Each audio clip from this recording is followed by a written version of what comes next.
అది కడప జిల్లాలోని దువ్వూరు మండల పరిషత్ ఉన్నత పాఠశాల. జిల్లాలో ఇన్స్పైర్ అవార్డుల ప్రక్రియ ప్రారంభమైంది.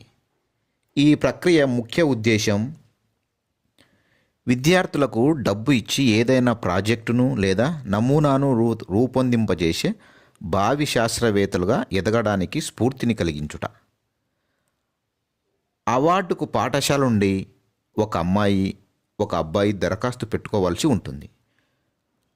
ఆ అవార్డుకి ఎన్నికైన విద్యార్థులకు ఒక్కొక్కరికి 5,000 రూపాయల డబ్బు చెక్కు రూపంలో అందుతుంది.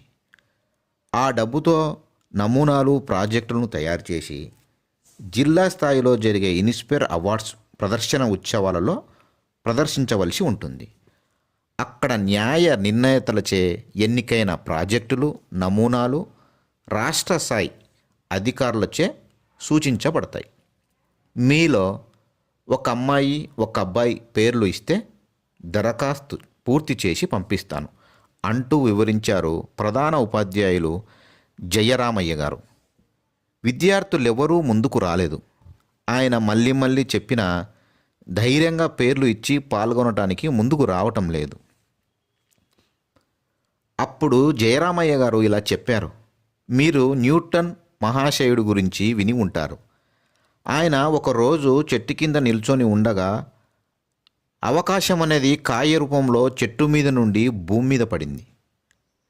వెంటనే ఆయనకు ఒక ఆలోచన వచ్చింది. కాయ చెట్టు మీద నుండి భూమి మీదనే ఎందుకు పడాలి, ఆకాశం వైపు పైకి ఎందుకు పోకూడదు అని ఆలోచించాడు. ఫలితంగా వచ్చిన అవకాశాన్ని ఉపయోగించుకొని ప్రపంచ ప్రఖ్యాతిగాంచిన న్యూటన్ గమన సూత్రాలు ఆవిష్కరించగలిగాడు. వాటి గురించి వివరంగా మీరు పాఠ్యాంశాలలో చదువుకుంటున్నారు. అదేవిధంగా ఆల్ఫ్రెడ్ నోబెల్ పేరు మీకు తెలుసు. నోబెల్ పెద్దగా చదువుకోలేదు. చిన్నతనంలో తన తండ్రి నడిపే ఫ్యాక్టరీలోనే పనిచేసేవాడు. ప్రతిదీ పరిశీలించే తత్వం గలవాడు. ఒకనాడు ఫ్యాక్టరీకి పోవడం ఆలస్యమైంది. అంతకుముందే ఆయన తమ్ముడు ఫ్యాక్టరీకి వెళ్ళి ఉన్నాడు.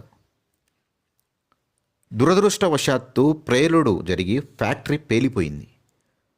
నోబెల్ వెళ్ళేలోపే ఈ సంఘటన జరిగింది.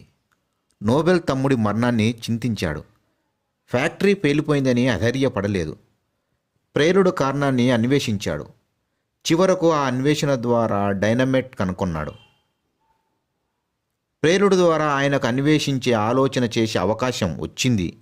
నోబెల్ చనిపోయాక ఆయన పేరు మీదుగా నోబెల్ వర్ధంతి ఆయన డిసెంబర్ 10న శాంతి, సాహిత్యం, భౌతిక రసాయన శాస్త్రాలు, వైద్య శాస్త్రం, ఆర్థిక శాస్త్రం మొదలగు రంగాలలో నోబెల్ బహుమతులు ఇస్తున్నారు.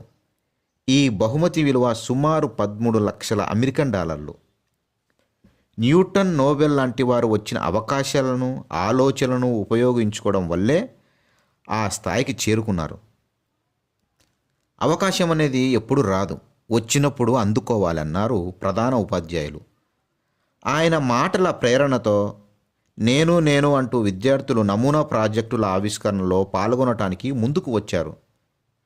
వారందరినీ పరీక్షించి ఇన్స్పైర్ అవార్డుకు ప్రతిభావంతులను ఎన్నిక చేసి దరఖాస్తు పంపారు జయరామయ్య గారు.